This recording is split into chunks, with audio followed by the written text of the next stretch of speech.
was just like doing one big turn here and there, and kind of I surfed erratic, I guess, until I moved to the Gold Coast and smoothed it out after surfing the points. But yeah, I got named the Raging Bull the way I surfed. Yeah.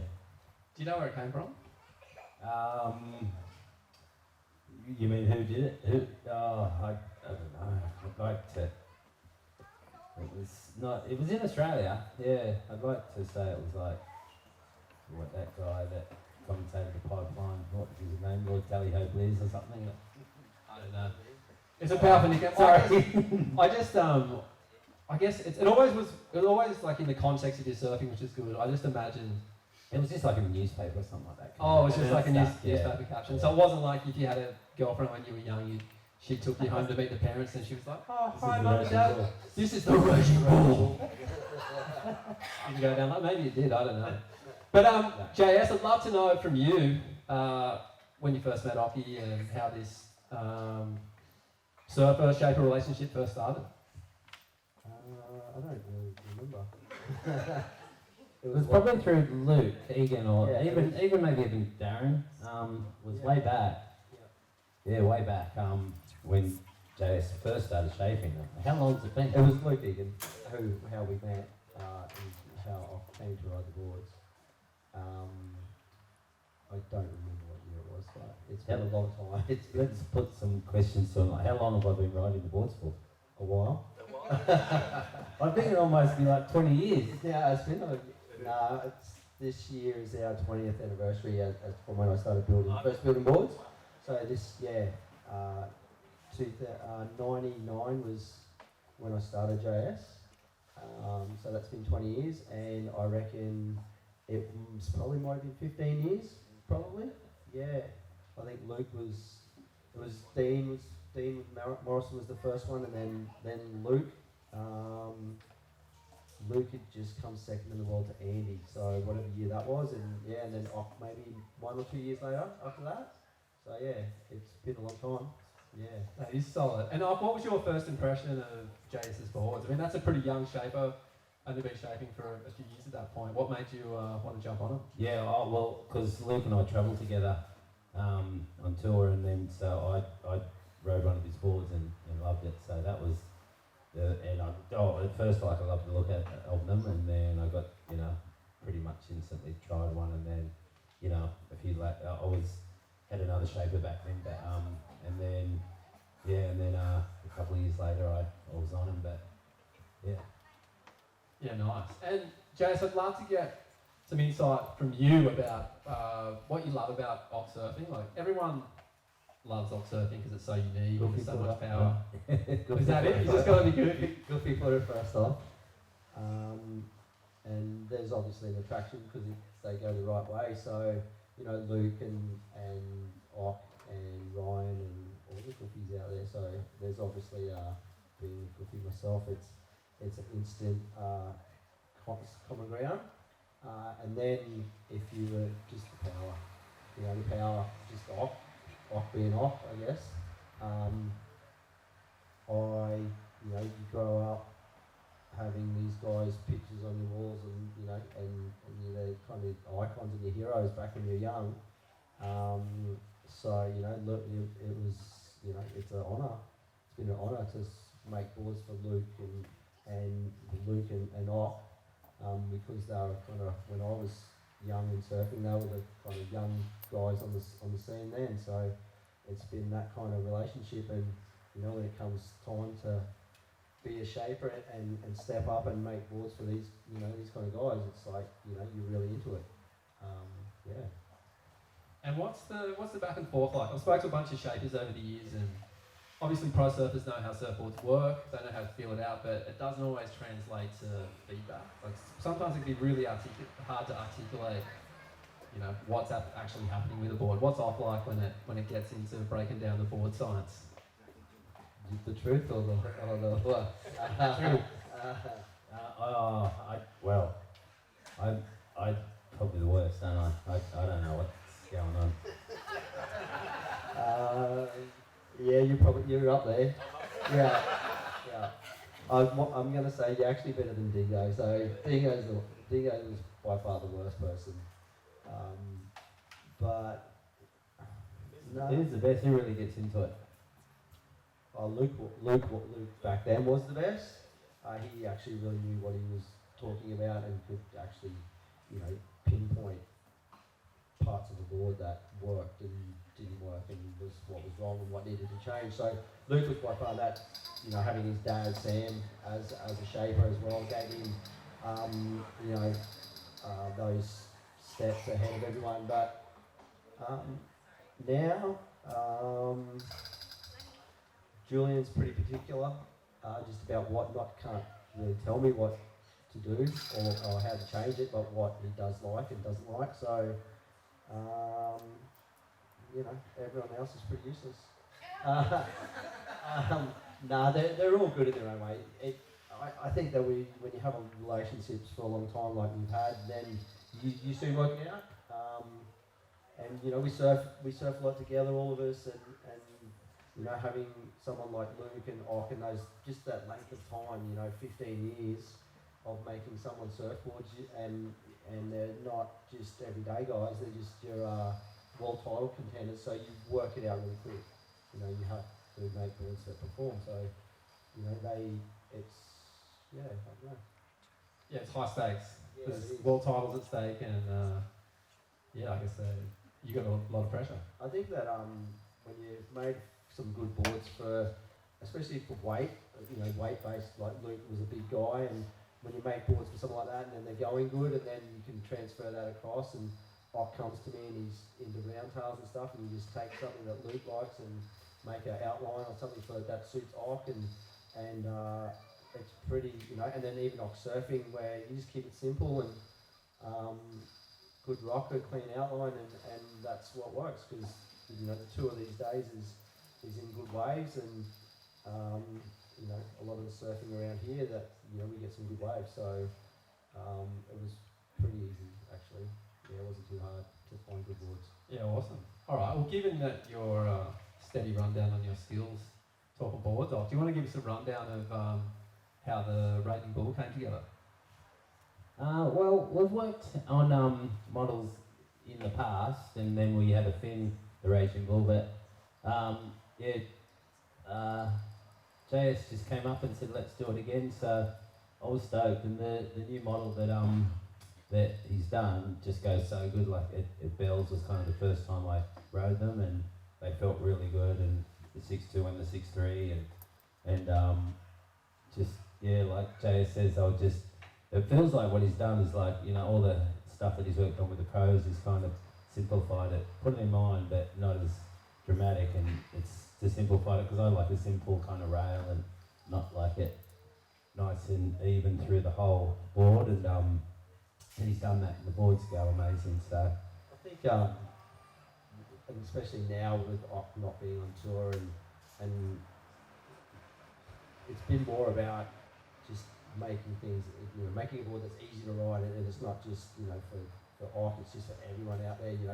Everyone's kind of, we want to catch more waves, and it's the dimensions are generous and thickness is generous, and it's an easy board to paddle, and it's an easy board to surf, and it's we're not like Ock's such a high level surfer, but not having to compete anymore. So his competition is just in the 200 guys that surf Snapper or Devo every day, and it's about catching waves, So, and then when you do catch a wave, that board has to perform. It's not it's not like you're paddling a melon and all of a sudden you want to get up and do a turn. It's a performance board that's just an easy rider. Yeah. Yeah. So can you talk about a little more about just how you managed to make a board that is a little bit more forgiving, but also can perform? Because anyone who watched that heritage heat with Ock and Kirra, I mean the waves are pretty shithouse, but that one turn he got was incredible, and then all the other clips you've seen Ock riding these boards, they still perform more than like anything else. That's still the function primarily there. Well, he's still taking, like we were saying before, he's still taking a high performance board by rocker and contours and concaves and stuff like that, and then adding just more generous foam, but it's still disguised. It's a hidden, it's not like this big, thick, chunky, meaty thing. It's the foam's been put in the right places, and it's just where under your chest and under your front foot, and then the rest of it is pretty much a performance surfboard. So that's how you make one. I like it.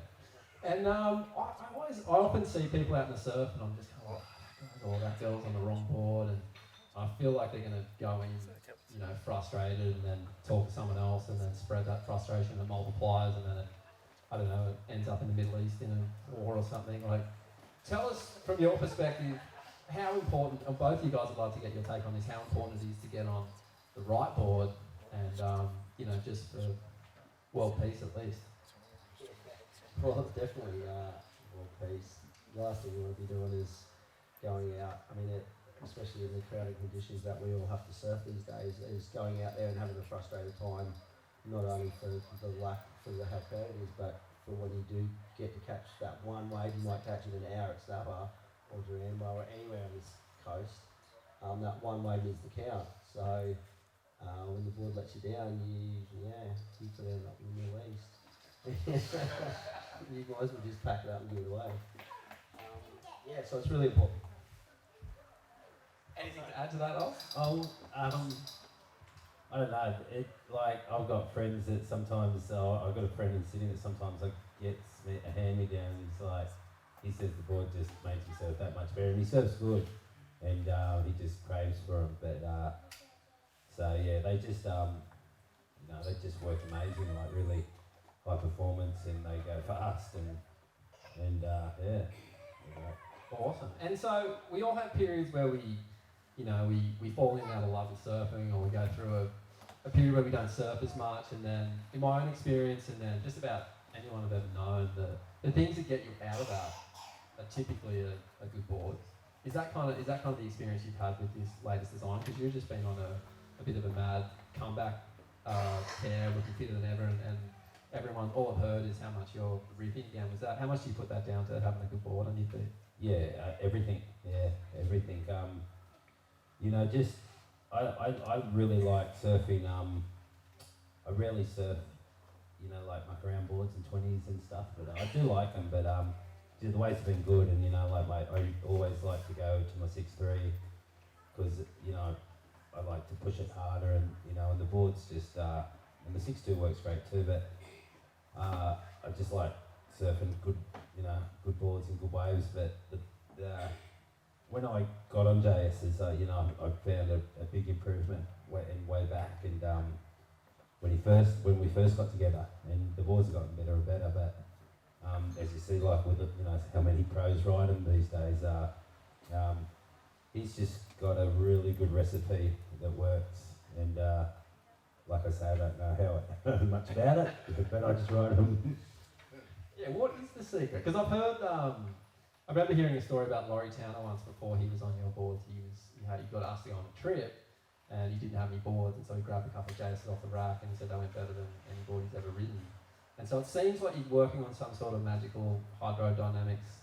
I don't know what you're cooking up in the factory there. What secrets? Tell us your secrets. I don't know what they are. I think that as a surfer myself, since I was 5 years old, and just being around surfing and surfboards, Murray Burton, Pipe Green Days, and just coming out of that factory was, that was a little hothouse of shapers back then, and I think just being a surfer myself and knowing the feeling, that there's not every board I've made's been a great, this magical board. Some ended up in the Middle East, but it's just been myself going through those motions of knowing what felt good to me, riding lots of boards, lots of conditions, and then working with, Ox and Luke's and Andy's and Bruce's and all those guys, Parkinson. So, there's a long list of guys who have helped me build good boards. And then, I've got guys that I work with. Paul Stacey's here probably somewhere, looking up his kid, that screaming kid. And just guys that I surf with every day who, know how to relate. Paul's actually really good at saying saying what's good and what's not. And that makes us make better boards. The guys in the factory, you know, the laminators, Matt Branson used to be a pro surfer. There's a lot of guys who've worked, you know, who worked for me have been there since 20 years. And they're all surfers. So I think that's an important part to making a good surfboard, is having that kind of, being surrounded by those people. Awesome. And you mentioned Andy there. Given it's Andy's birthday today, Happy birthday, Andy. happy birthday, Andy. I'd love to hear a tale from either of you guys, but maybe start with you, JS, about, you know, the first time you got an order from Andy, because he was red hot at that point, like what that felt like and what was it like to work with him?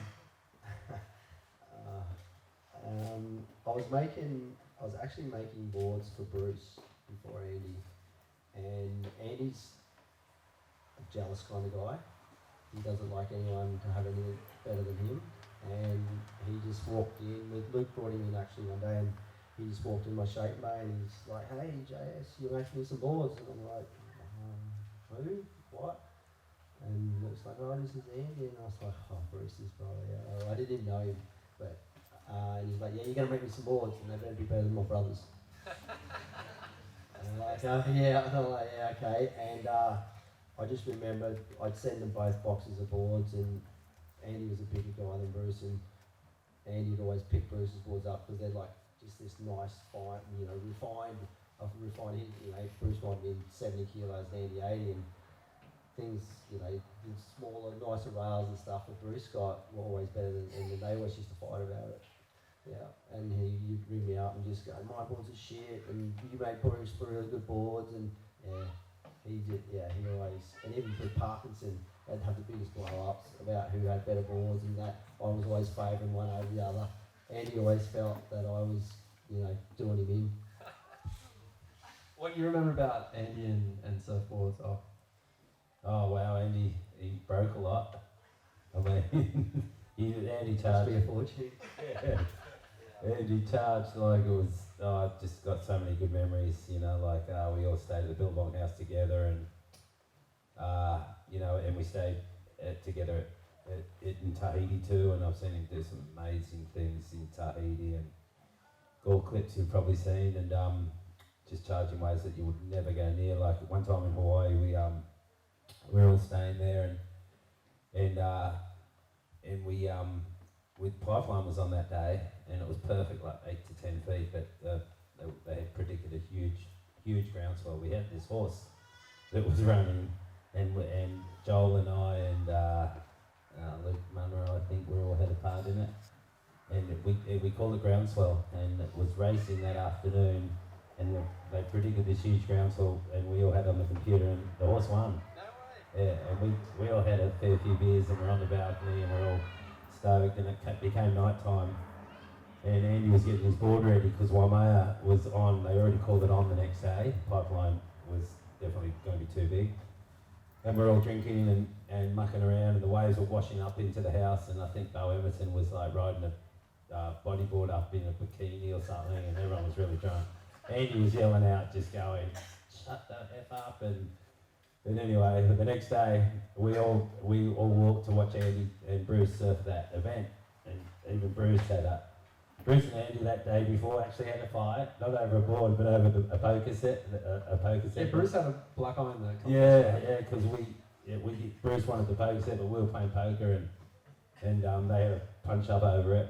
And anyway, the next day we all walked down there. Bruce ended up winning the event, but Andy got the way of the day. Like there was massive closeout set. It was like 30 feet, and standing next to Lindy, and everyone's like screaming, and every single guy paddled for the horizon, and Andy sat there and turned around and took it, and Lindy was crying, and he made the drop, but ate shit.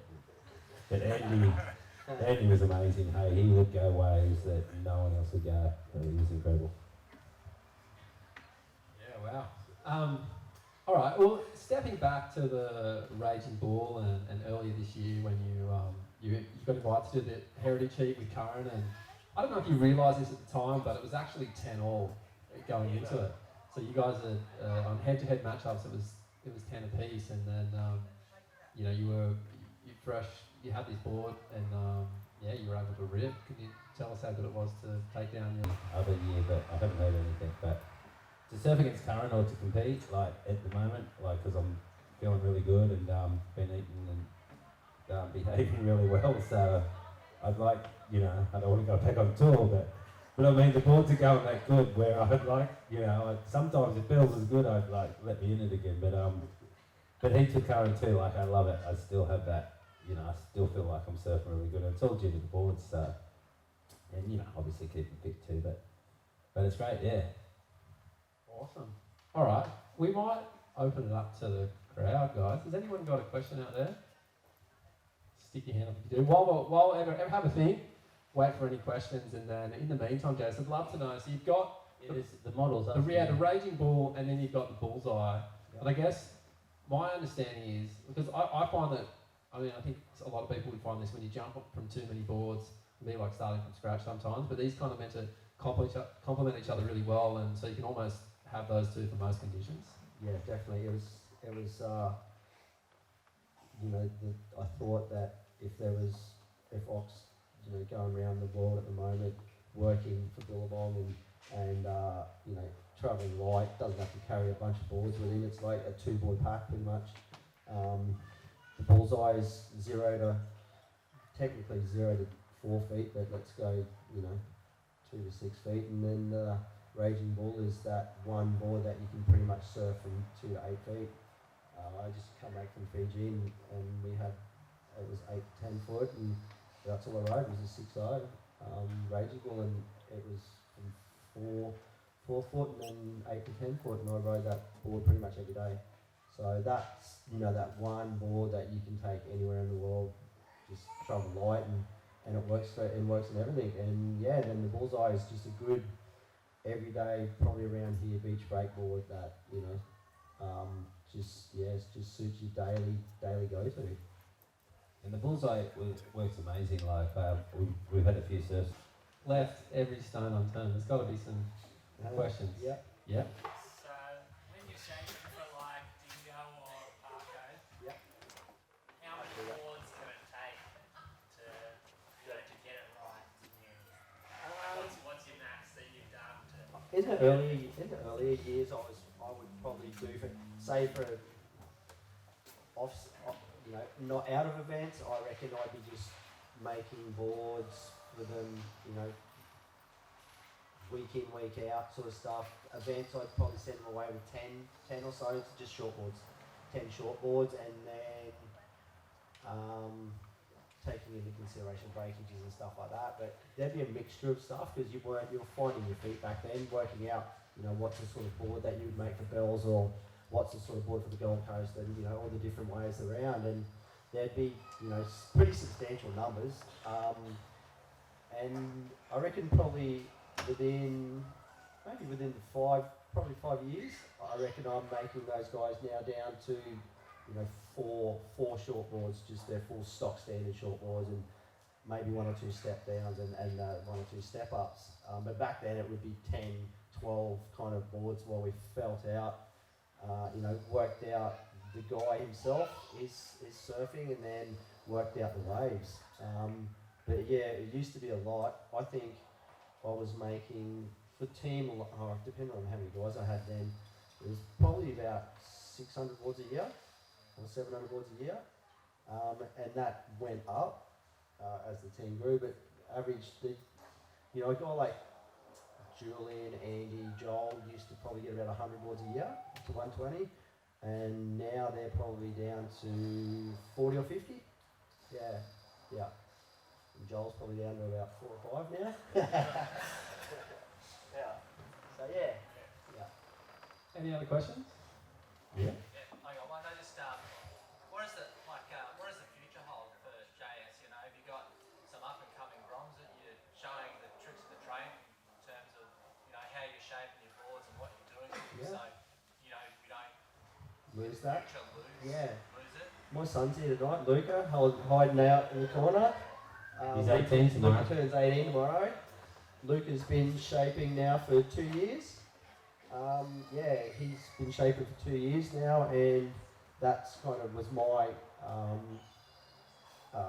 you know, start to that next year. But I've got I've got a pretty, my shaping manager or head shaper is a younger guy,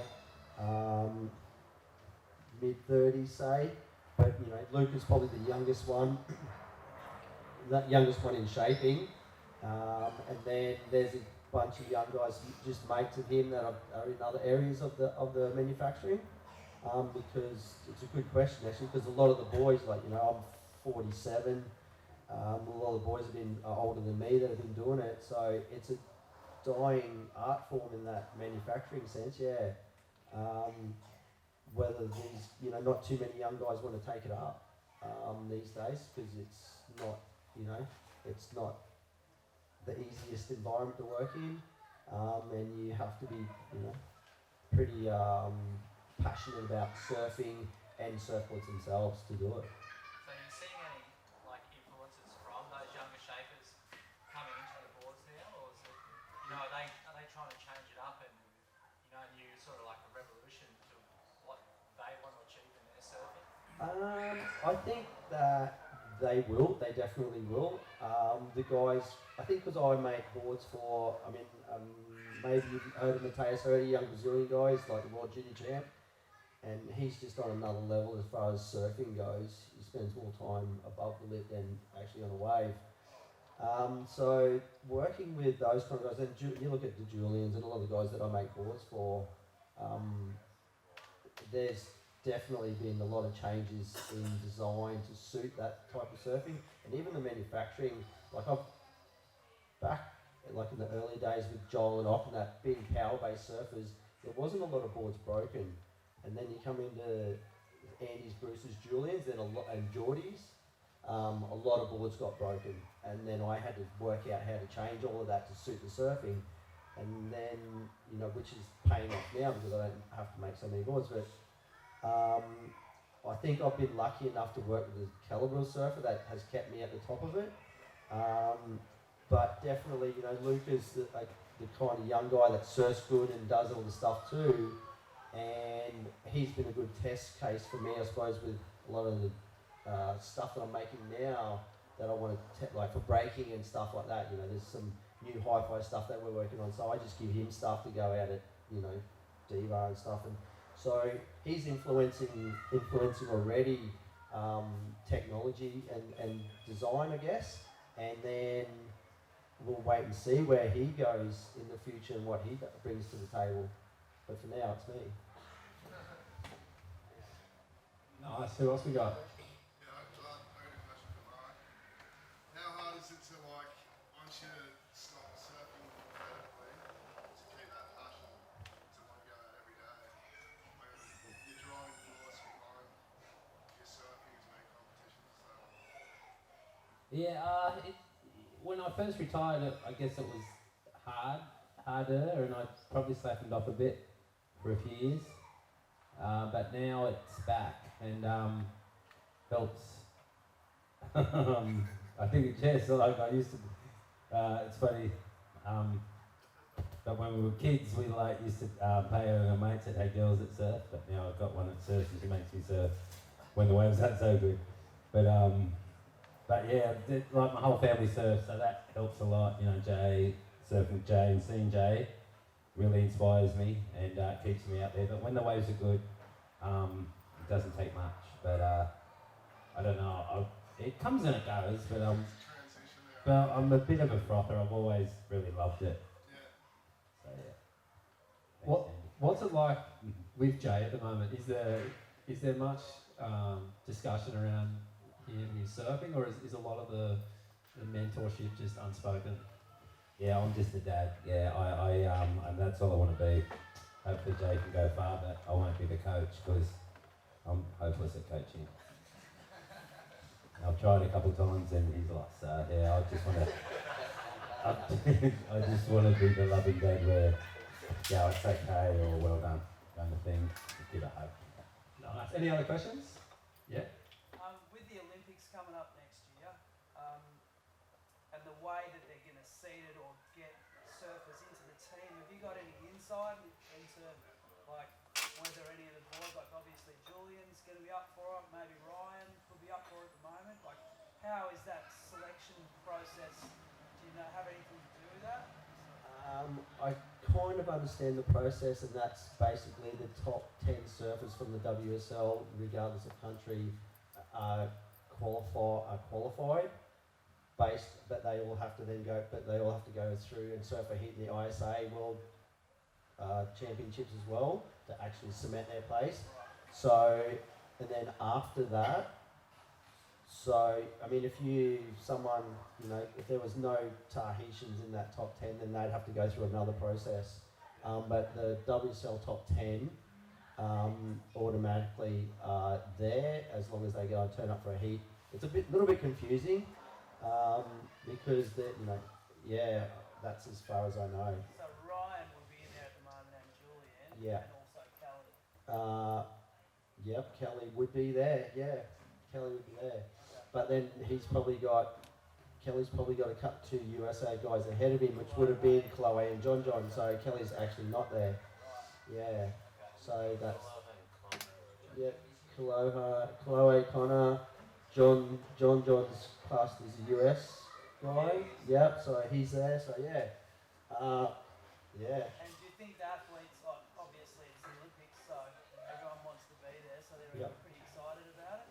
Yeah, I mean, you've seen guys like Kanoe Garashi change passport, go back to their homelands and stuff like that, and Tatiana, Brazil, and anyone who held a dual passport and looked at where their best opportunity lay to be in the Olympics, they've all gone back there. So it's a big thing. Everyone's talking about it. Sally Fitz is probably the #1 women's contender, so that's just top of her tongue. That's all she's talking about. Is thinking about lives. They all want to be there. It's an honour, and it's a once in a lifetime. Especially maybe in surfing, it might be the one and only time that you'll see. I've got an Italian passport, and Leo. You're back. You're there. You can seriously do that. In the next issue of Surfing World, there's an interview with the first Afghani surfer who's trying to go to the Olympics. Yeah, I don't think he can surf. I don't know how that factors into it, but he's going, according to him. Yeah. Apparently, what's his name? He won the Olympics. Andy King, that's it. Andy King's coaching some German girl that can hardly surf. That's going. She was a synchronised swimmer. Yeah, she'd never surfed before in her life, and she's Russian. She might be Russian, and I think she'd won 6 or 8 Olympic gold medals, and now I think Quicksilver are sponsoring her for a couple of years, and she's never surfed before in her life, and she's been bought out here. She's come and got some boards off me, and Dingo and a few of the boys have been coaching her, and which might be the downfall. But I actually saw a shot on her Instagram the other day, and she was out at Ulus on a 8-foot wave standing in a barrel. No way. I think she's been surfing for 12 months. Russian, you said? Drugs, straight up. No question. Yeah. Any other questions out there? Yeah, just for Occy, what made you get in the market of the wave pool, and will we see one on the Gold Coast anytime soon? Yeah, maybe. I was lucky enough to get approached by Surf Lakes. It's right when they started designing it. That was a few years ago now, and we made the first one, and it's up in Yeppoon, but and we got it to half size, and I'm just about to go back up there because it had a little break. But it's fixed, and they've been making the same size waves that we've surfed, but it's just a work site only. No one's surfing at the moment, but as soon as we get the go ahead, we're going to go and make it full size, and maybe that one looks like it'll probably get chopped up and into pieces and put on a truck and come to the Gold Coast. They want to have it down here, so I don't know when that's going to happen, but hopefully soon. With all the hysteria around wave pools and they're popping up everywhere, but they are slightly different to the ocean, how do you see board design sort of being factored into the future of how to surf these things? It's interesting because it's it's the perfect platform for board design, but I don't know how it transfers back into salt water, because the boards that, say the favourite boards that all the boys are riding out in the ocean, and they get to the pool and they go, this is up, they can't ride them. And then they're jumping on, they're riding a different, they're riding their hi-fis, they're riding a Hoxies, because the water, the buoyancy, the salt levels are different, so the buoyancy is different, and that's when these, the epoxy constructions really come into their own, and they're loving it. But you take those epoxy say this is at that level, so don't get me wrong, these hi-fis and that do go really good and everything, but at that elite level where they're looking for the edge, their hi-fis are outperforming their PU, but their hi-fis coming back into let's go majority of waves on tour are really good, aren't as good as their PU. So it's interesting because you get to, there's progression in design and technology, but is that really going to end up for the consumer? Unless there's wave pools everywhere, then it's going to be a go. You're going to end up with perfect boards for those perfect waves. But it's hard to say. Anyone else? Any questions out there? No? I think that might be it, guys. Anyone? Any final words? I think I'll touch on Andy asked a question before about keeping that stoke, or what gets you up in the morning to go surfing, and it comes back to having a good surfboard. I think gets you excited. A lot of the times that we, you wake up in the morning, you're rushed, you got to get to work, or you got to get to school, or something like that, and having a good board to suit those conditions, you'll go surf. But if you're getting up in the morning and it's not that good, then you're not that excited. So the whole idea around this is what I'm more excited now than and even myself. I go through the roller coaster rides of surfing every day and then not even going near it. And it's making just having a good board under your feet. So if everyone out there is a little bored and thinks of every other reason why not to surf, just go and get a good board. Doesn't have to be mine. Just get yourself a good board. Doesn't have to be one of mine. It'll help. It'll help. But it doesn't have to be mine. Just get a good surfboard, and it'll just keep you in the water. Yeah. Is that the focus behind these boards? It's like something for myself, average surfer, surfs in mainly average waves. Is that the kind of board that I should be looking at as my one board, like that's my quiver? Definitely. That was the whole idea was, especially as we get, we all get a little bit older and a little bit, life gets in the way of, having a good time. This is the one board that you want to get, that no matter what, you can just go, you can go travel with it, you can go anywhere. And, we all get a bit older, we all get a little bit fatter, and we all get a little bit lazier. It was meant for, every time that I go and have a surf on this thing, I'm having a good surf, and that's what it's all about. I mean, that's all the boards that I've developed and tried to make is to make sure that anyone who gets them has a good time on it. This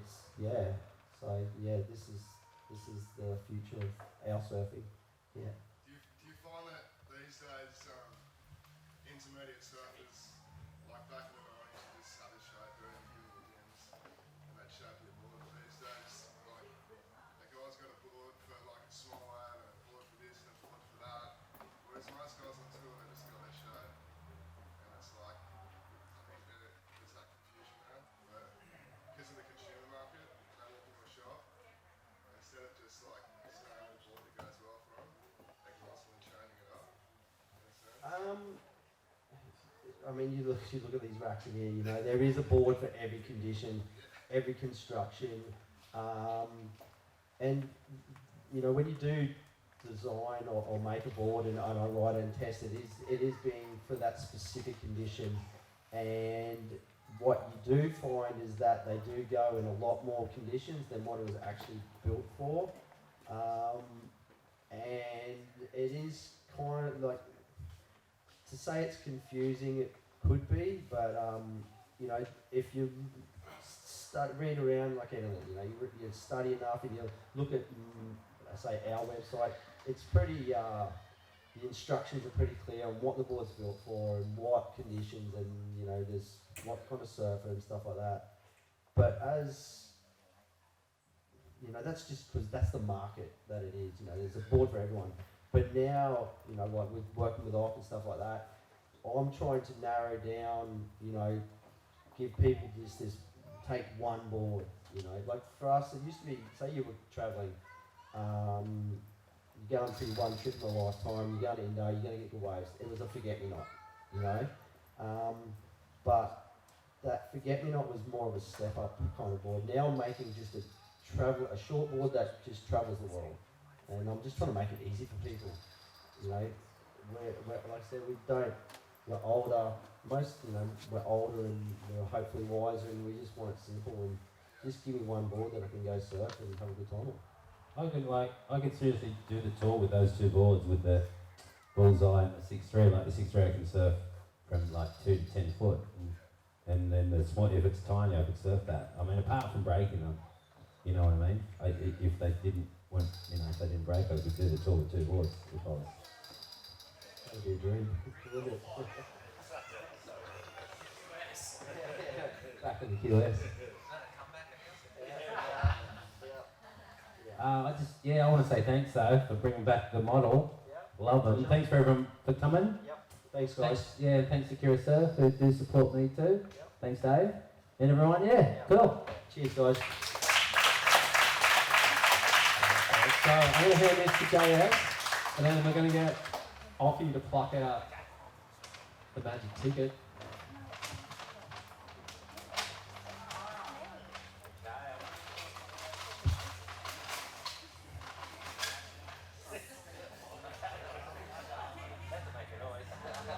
Okay, the lucky ticket screen, and it's C29.